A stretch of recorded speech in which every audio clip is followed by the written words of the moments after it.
Sing about something you know about. It's just a joy. Matthew chapter 20 this morning, and first 16 verses will be our text. If you're there, say amen for me. All right.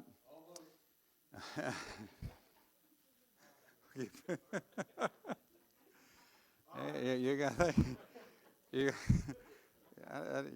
can't throw me curveballs like that, Charlie. I wasn't expecting that. Matthew chapter 20, verse 1. For the kingdom of heaven is like a landowner who went out early in the morning to hire laborers for his vineyard. And when he had agreed with the laborers for denarius for the day, he sent them into the vineyard. And he went out about the third hour and saw others standing idle in the marketplace. And to those he said, you also go into the vineyard, and whatever is right I will give you. And so they went. And again, he went out about the 6th and the 9th hour and did the same thing. And about the 11th hour, he went out and found others standing around, and he said to them, why have you been standing here idle all day long? And they said to him, because no one hired us. And he said to them, you go into the vineyard too. And when evening came, the owner of the vineyard said to his foreman, call the laborers and pay them their wages, beginning with the last group to the first. And when those hired about the 11th hour came, each one received a denarius.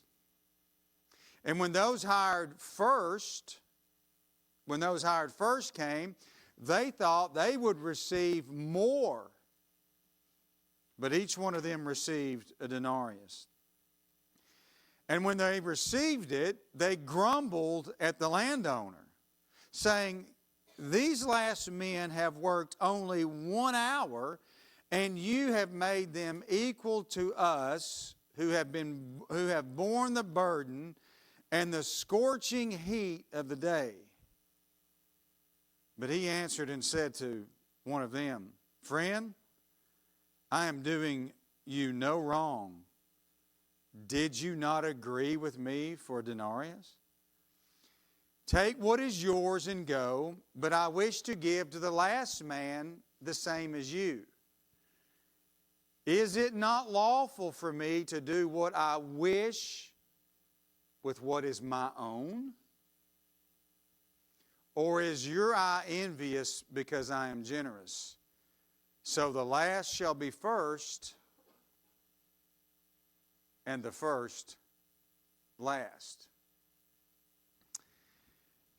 I think many of us, probably some of us in here, but I think a majority of people, even in our own lives, and men often view, and sometimes we struggle with this, but I think many times we view the justice of God as unfair or unjust. And the reason behind that is because men don't view God as holy and righteous, and they have a low view of God, and their standard of God they want related to their own standard. And when we start there, we start in the wrong place. So when men see something, right? So when men see something they perceive as unjust, because you've probably heard this numerous times in your life, why would a loving God send somebody to hell? Right? We hear that a lot. And they try to justify that on those terms. So when men see something they perceive as unjust, it's because they are looking at their own standard and not God's. And see, God has as hard as it is for us to grasp, God could completely eliminate every human on this planet, and He would be just in doing so. You had no argument in that case at all. He's what seems unfair to us, what seems like, well, why did that happen or why did this happen? God does nothing in an impartial way. He does nothing in a favoritism way. His wrath, His grace, and His mercy is all done in a very partial, leveled out way. So men look at this and go, now, we read this text and we go, that seems unfair. Yeah, to you, but not to God. Because you're looking at your standard.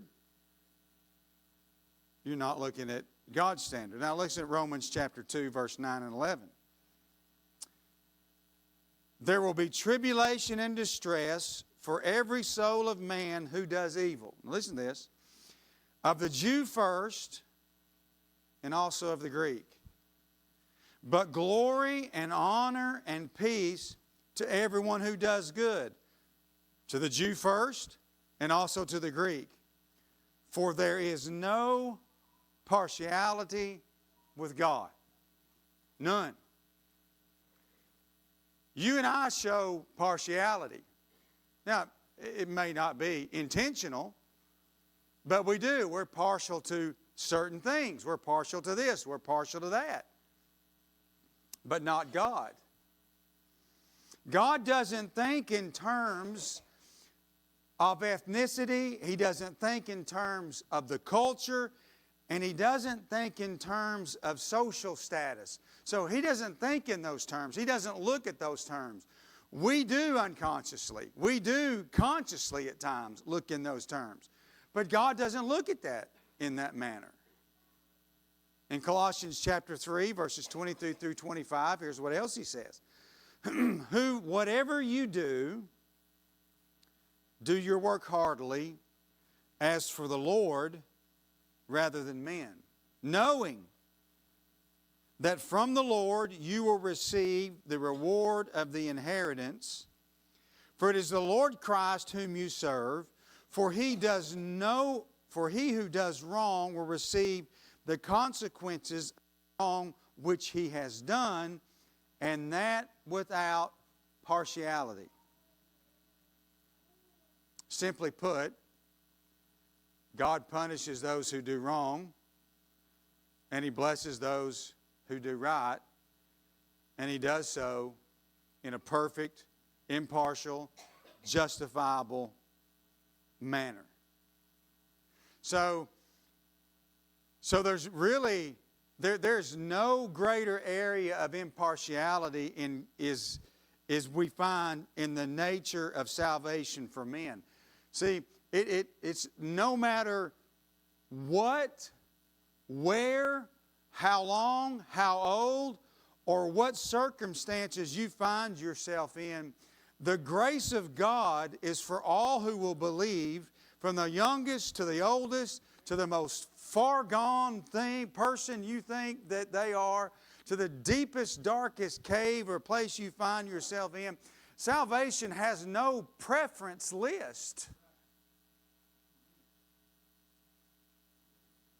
So, what is the meaning of the parable? This is clearly a parable. Jesus said so, for the kingdom of heaven is like.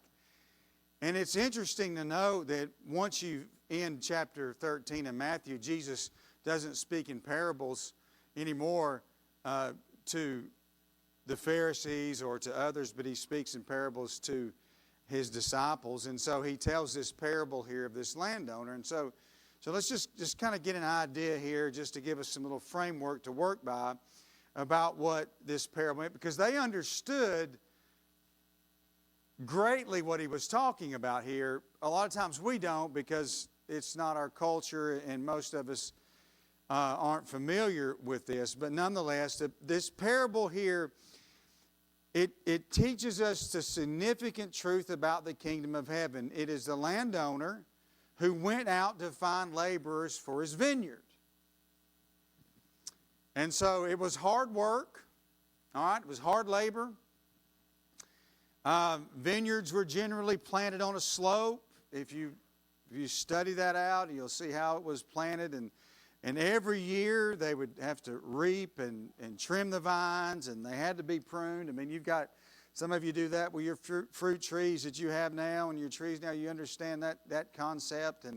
And culturally during the time, they were to be paid a fair amount and a right amount, and they were abiding by the law, because Leviticus 19 verse 13 says, "You shall not oppress your neighbor nor rob him, for the wages of a hired man are not to remain with you all night until the morning." So you were to pay him that day. You were to do it right. You were to be honest.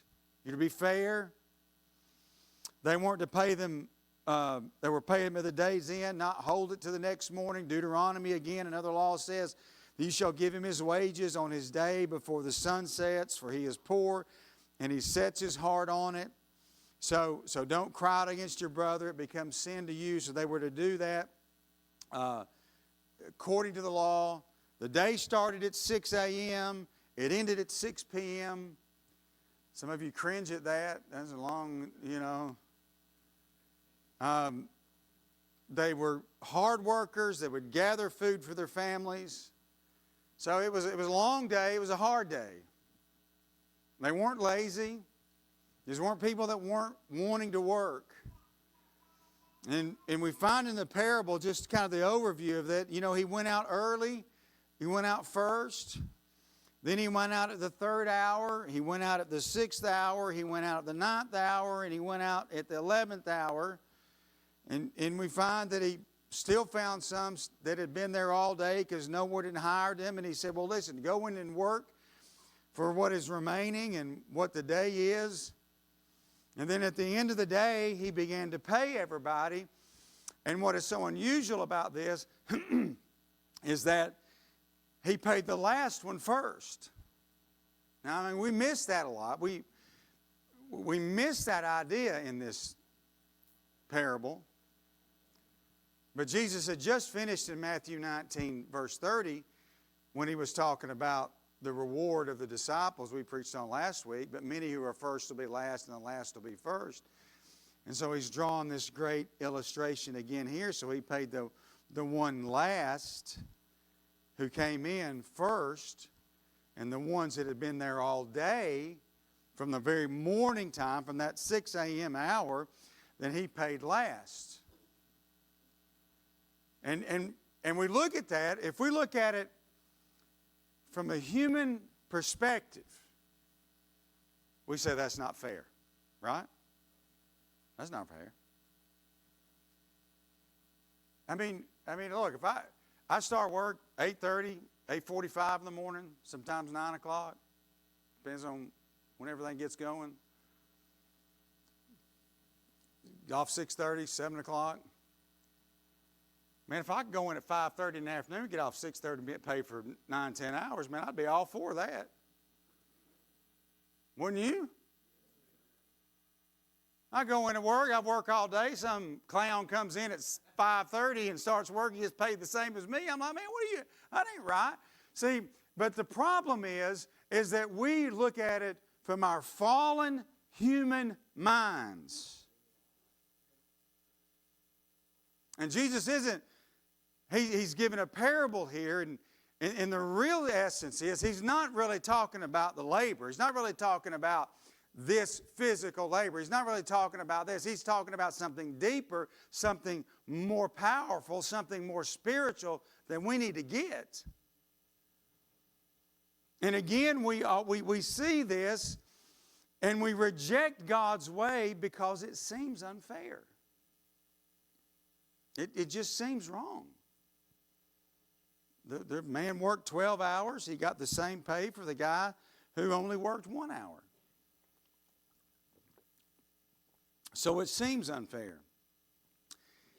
But listen how Solomon in Ecclesiastes 7:15, boy, if you want a verse to hang your hat on about life under the sun, this would be it, right? Ecclesiastes 7:15 says, I have seen everything during my lifetime of futility. There is a righteous man who perishes in his righteousness. And there is a wicked man who prolongs his life in his wickedness. Now, how many of you have seen that? A good man, we call it, a Christian man, a man that loves his family, loves the Lord, serves the Lord, a missionary that's overseas, sacrificing, risking his life to making the nations known, dies. And yet somebody over here taking the Lord's name in vain, living a life of sin, mocking God, lives long. Does that seem fair? To us it doesn't. And Lord, won't you take him? He ain't doing right. Why'd you take the good man? Now don't look at me all spiritual. I know y'all think like that. Because we do. It seems unfair. It seems like there's just no justice here. That God, that somehow you have misjudged. You've done this unfairly. But none of those men in this parable, none of them, when we look at it and when we remove our own thinking away from this parable, when we take our own wisdom out of it, none of those men were paid wrongly or shortchanged. None of them were. They agreed to work for what they were told to and what they did. None of them were shortchanged or wrong. The first one said, I'll work all day for this. And then the last, he said, I'll work for that same amount. So there was nothing unfair in it from God's perspective. The problem is the unfairness came from man looking at it. So the parable gives us kind of this spiritual truth. I'll just give you these and we'll go back through them. The vineyard is the kingdom itself, right? And we could see that. The landowner is God the Father. The foreman, which is mentioned later in the verse when he paid them, would be Christ. The laborers in our parable are believers. And the denarius, which is paid him, would be eternal life. That's what a parable does. We've all heard an earthly story with a heavenly meaning or a spiritual truth, but it's telling us something. The point of the parable is that every single person who comes to Christ receives eternal salvation, not temporary. There are no exceptions. There's no variations in reference to when you come to Christ. Listen, whether you come to Christ as a child or whether you come to Christ late in life,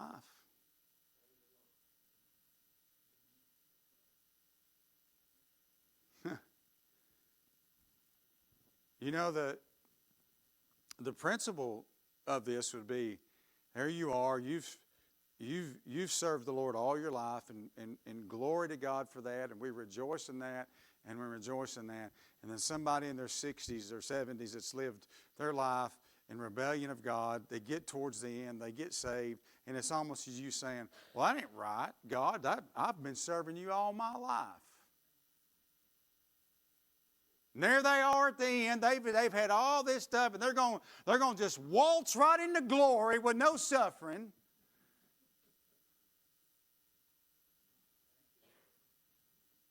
That's the principle. That's what it said. Well, that don't seem fair. Why not? Think about the thief on the cross, right? He never went to a Bible study. He didn't join a church. He didn't get baptized. He didn't do anything. He didn't suffer for Christ. He suffered because he was a thief and he was being punished. And yet the disciples there would endure martyr and death and suffering, and Paul would endure being stoned and drugged and beaten and beheaded, and people had their eyes gouged out. They were boiled alive, and yet here's this thief on the cross. He was a thief and doing all that wrong. And there at the end, he said, today you shall be with me in paradise. He never had to go through none of that. That doesn't seem fair, does it? Not to the human mind.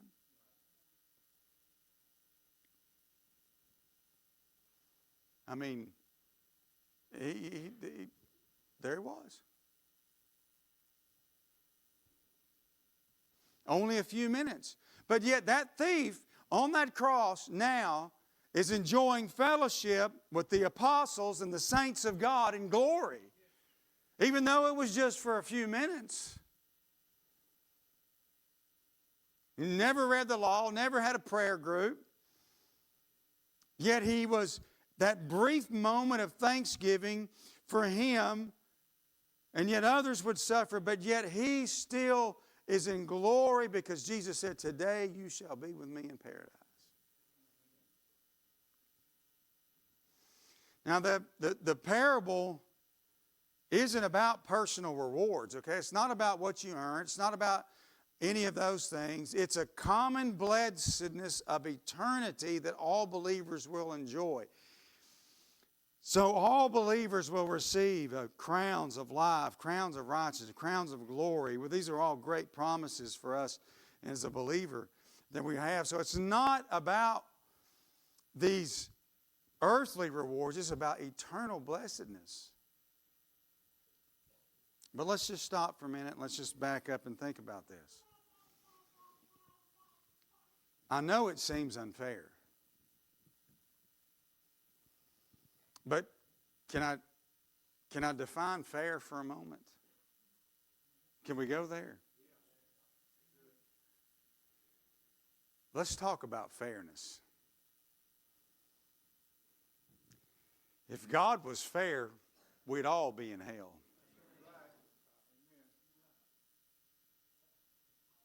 If God was fair, none of us would have salvation. None of us would receive the blessedness of eternal salvation because none of us deserve it. No, not one. Not one of us sought after God. Not one of us loved Him in our natural state. Not one of us did anything to deserve His goodness and His mercy toward us. So let's talk about fairness for a minute. There's nothing that man can do to satisfy the justice of God and His wrath. Nothing that man can do. Isaiah 64 says, all of us become like one who is unclean. All of our righteous deeds are like filthy garments. All of us wither like a leaf, and our iniquities like the wind take us away. This is who we are. It doesn't matter what you think of justice or what is right or what is fair or not. You and I are filthy before God, and if God were fair, we'd get what we deserve, which is eternal judgment. So let's rethink fair for a minute. I mean, this whole culture is about equity and all this kind of stuff. But salvation is not in any way deserved on your part.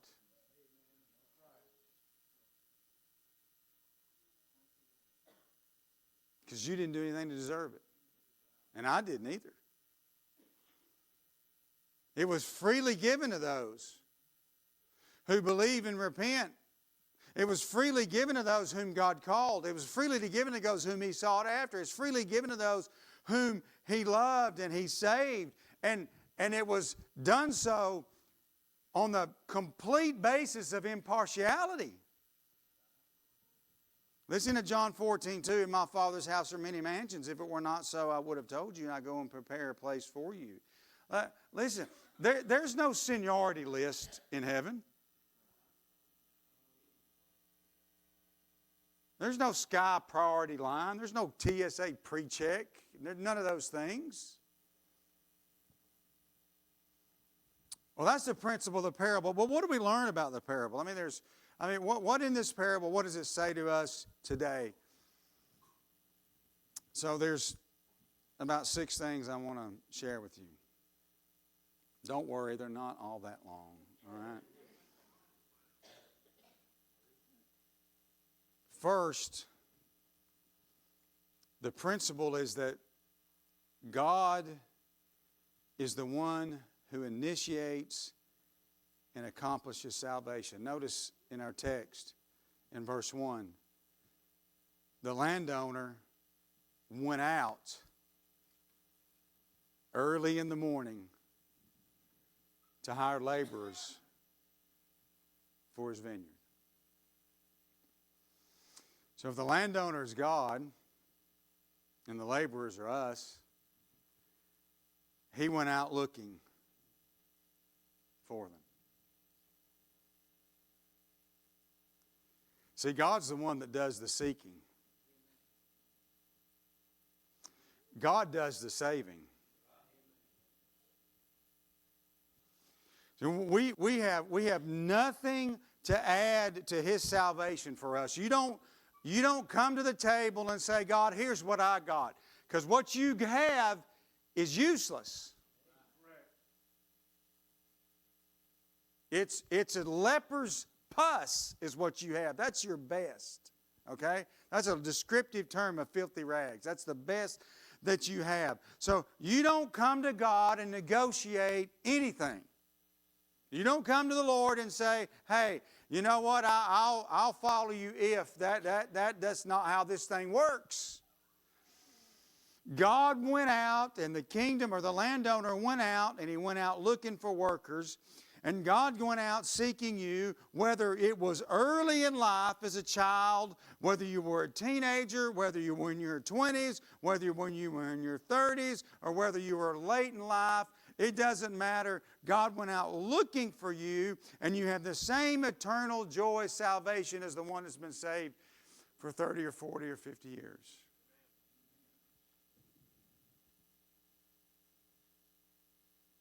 And you ought to keep praying for that one that you think is too far gone.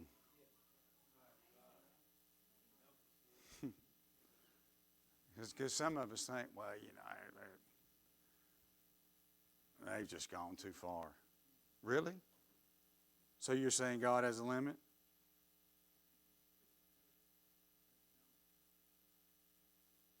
It was George Mueller that prayed for a man, and missionary and a orphan owner, is a great servant in England. He prayed for a man for 55 years. He came to know the Lord. Keep praying for that one that's lived most of his life in rebellion. All their life. They've watched you. They know you're a believer. You've talked to them about the Lord. You just keep praying for them. And hey, pray for that little child of yours to know Christ early. There's nothing better than knowing Christ early and let them serve you. But bless God for that one that's maybe at the death's door, and God goes out at that last hour.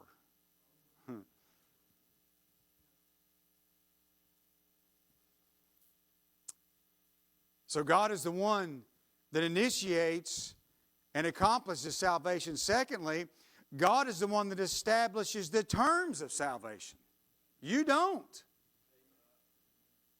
We're not in a union contract negotiations here with God. All right, we're not going to say, well, now, Lord, I'll do this if you do that. The landowner went out, and there's not one mention in this text about him saying, what will you work for? He goes out and says, here's what I will do. The workers worked different hours. They had different skill levels, whatever the case is, but they had the same pay.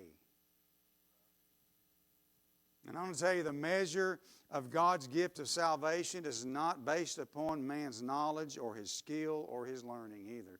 It's not based on what you know. It's not based on how smart you are. It's not based on any of those things. In fact, your salvation isn't even based on your accomplishments.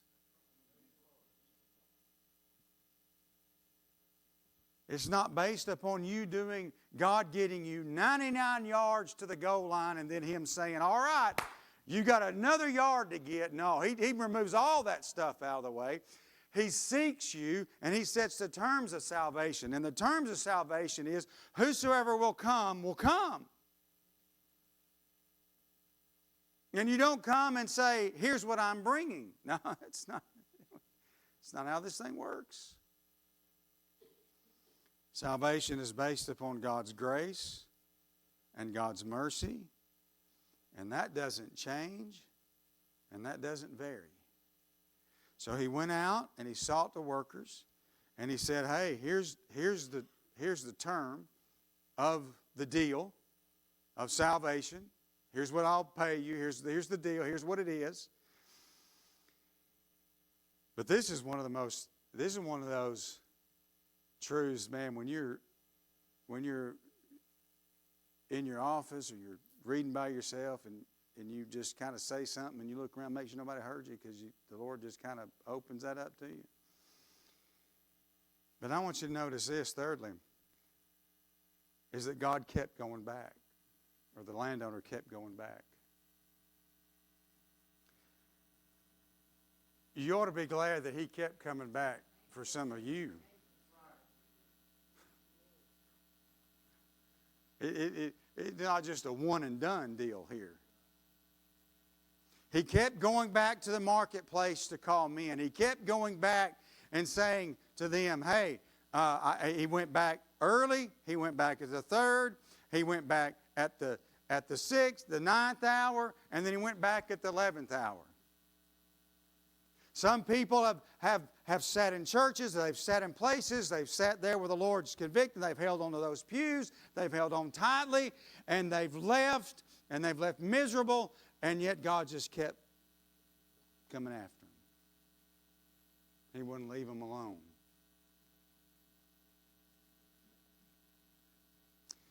And He'll keep calling men until the Lord returns. Some of you, He had to come. Some of you were at that last. Look, you're in the morning time. You were like, I ain't going. Some of you came at the 3rd hour. Some of you came at the 9th. Some of you came at the 10th. Some of you need to come at this 11th hour. And He keeps coming. I'm glad His standards and His mercy is far greater than mine. And then He came and He redeemed those who were willing to come. He said everyone in the marketplace was needy. So everybody was there. Everybody that was standing there had a need, right? They needed to provide for their family. They needed food. They needed something. And sometimes, man, you're in that place. And sometimes, you can't see Him until you are on your back, and that's all you can see is God. And so everybody was needy. They had no hope of work. They couldn't find anything else. And then the landowner came, and he said, go and work in my vineyard. They'd given up on their own resources and looked only to the landowner. Listen, when you come to Christ, you put aside all you know and all you do. You don't bring your stuff with you. You don't negotiate with God about that. John 6:37 says, all that the Father gives me will come to me, and the one who comes to me I will in certainly no wise cast out. They all had a need. And if you don't know the Lord today, and if you don't know Christ, your greatest need is salvation, and you have that need. And you ought to be glad He's still coming to you, because some of you said, hey, you know what, I'm not doing this anymore. I'm just going to do what I want to do. And He just keeps coming back. He keeps bothering you, keeps poking you.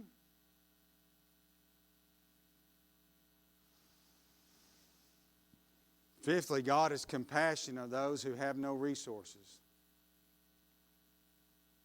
They have no hope. They have no knowledge. And then the last group told the landowner when he went back, and he said, well, why are you still standing here, right? So the last group goes back. He tells the landowner they were out. He said, well, nobody would hire us. Nobody else would take us. Maybe, everybody came by. Maybe we didn't meet their criteria. We didn't look right. We didn't have all the right things. Nobody came by. And They wouldn't take us in because we didn't have the right look. We didn't have this. And they said, nobody hired us. But you know what the landowner said? He said, I will go into my vineyard and work then. When we sing Just As I Am, that's exactly what it means. You won't stay just as you are when you know the Lord. But when you are just as you are, that's what it means. He comes to you in your depraved state of rebellion. He comes to you in that mud pit of sin that you're in. You've been shaking your fist at God. You've been mocking God. You've been doing it your own way. And everything else has failed. And then at that last hour, He comes along and He says, well, why aren't you working? You said, I've just tried everything, nothing. He said, well, come. Come.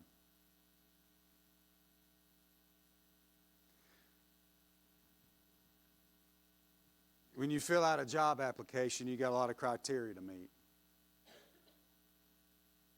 You got to fill this out. You got to do your qualifications. You got to do this. You got to do that. You know, you want to be a mechanic. You got to show that you got the knowledge and the skill of a mechanic. I mean, you don't want to hire me as a mechanic. I mean, but I'm glad when it comes to terms of salvation that God doesn't have any certain standards that say, hey, you got to meet this first. He just says, hey, just come on in. Just as you are.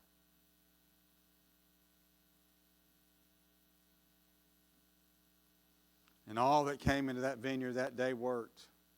It may be in the last hour, but they worked. And in fact, we looked at this whole parable really is rich with God's divine grace. These men, the men's work had nothing to do with what they were paid. Your work and your efforts and your good thoughts or your intentions mean nothing in God's never-ending supply of grace. Your best efforts will always fall short. We know that from Romans 3:23, for all have sinned and fall short of the glory of God. So everything that you do, that you try to put forward, the best thing that you could do to be saved is to absolutely relinquish everything you think that you know and trust and believe and follow Him, even if it's at the last hour.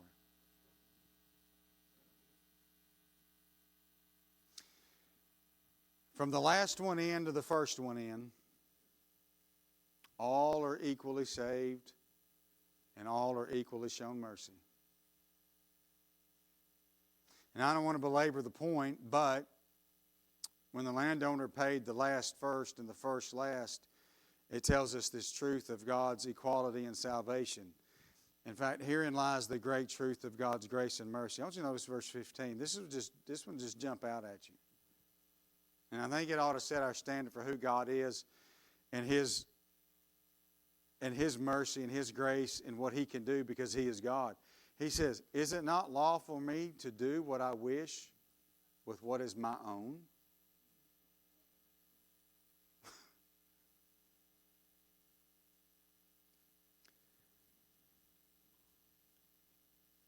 God is under no, just listen, just hear me out.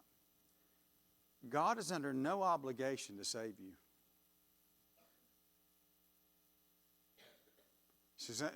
He's under no, in fact, God doesn't even need me. And He doesn't need you. He functions without us. He functions mercifully and wonderfully. And the thing about God's seeking and the thing about God's doing what He with His own and setting the terms of salvation, I go all the way back to Genesis. And I want you to think about this because sometimes we miss this, right? In Genesis, when Adam and Eve sinned, what did they do? They hid themselves, right? They made for themselves fig leaves and they covered themselves. And when they heard the Lord walking,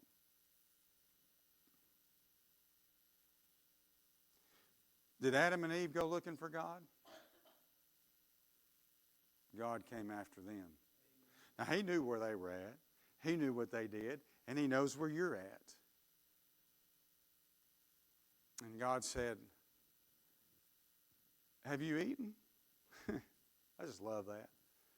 I wish I could be sarcastic and get away with it so much. But have you eaten?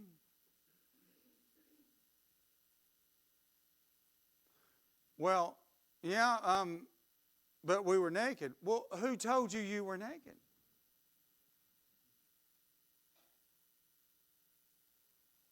And see, God sought you out. Those of you that are redeemed today, those of you that are gloriously and following the Lord today, He sought you where you were at whatever hour you're at in your life, and He saved you. And He said, come on in and work. And there's people out there now that you know that have lived their whole life in rebellion against God. And we don't say, God, it's not fair that if you save them now, but we say, Lord, save them now. Because we're not looking at it from our terms. We're not looking at it for our view, but from God's. And in that last moment, in that last minute, that last time, I don't know for sure. I don't know. I just know that in those last few months of my mother's life, all I know to do was just speak the gospel in her ear.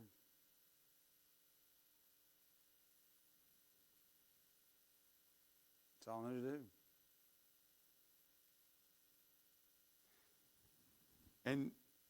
And I didn't take the position. I didn't say, well, if you'd have just done something earlier, right? But what do we do? And this is the whole point of this, is it's not about what it is in your life. It's not about what time it is. It's not about prestige. It's not about position. It's not about that. It is about that one at that last hour, at that last moment, at the nearing of his life. God still went out, and the landowner still went out, and he still sought people to come work, and he found them, and he said, why have you been here all day? Well, nobody hired us. He said, come on in and work for me for that last hour. What a glorious, marvelous truth of God's mercy and grace. And if it's late in life for you, you ought to rejoice in that.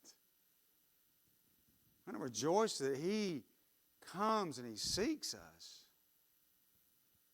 And that He cares.